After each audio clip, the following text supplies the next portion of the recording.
ओडिशार दीर्घदिनर लड़ई पर वंशधारा वाटर डिस्प्यूट ट्रिब्यूनल जो राय देइछि ये ओडिशावासी को व्यथित करिछि।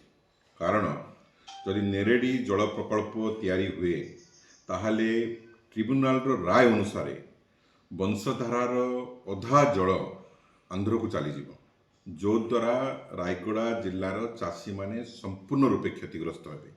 ओडिशा एथिरे क्षतिग्रस्त हेब। भारतीय जनता पार्टी सरकार आसिला परे गोटिए पर गोटिए जो अभावनीय परिस्थिति ओडिशा पई सृष्टि करुछि।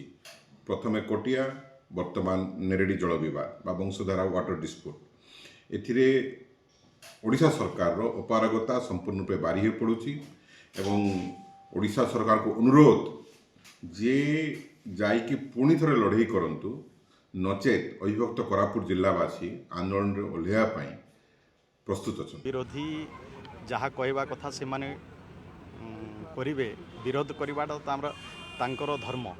से माने सरकार को सरकार जते भलो कले भी से माने सरकार को विरोध करिवे। किंतु आमे देखिछे जे जो माने दीर्घ वर्ष धरी राज्य रे शासन कले से माने राज्य पाई जहाँ जहाँ करवा कथा थिला तांको सेतकी अवसर थिला, से समय रे से माने किछि कले नहीं। केवल वर्तमान कम दिन रो सरकार सबू को दृष्टि दौरान कौटी कौन कर आवश्यकता रही। सरकार एथिपाई सचेतन अछंती एवं मोहन माझी सरकार विशेष करी ये सबू पाई केमती आगामी दिन रे तार समाधान करा जाई पारे सबु प्रकार पदक्षेप नहीं किना काम करुछंती। ये सरकार संभव होबो। ये विरोधी तांको कहवा कथा तांके कहिबे रखिबे तांकर कथा को, किंतु निश्चय सरकार सचेतन अछंती। सरकार ठीक भाव रे कार्य करबे।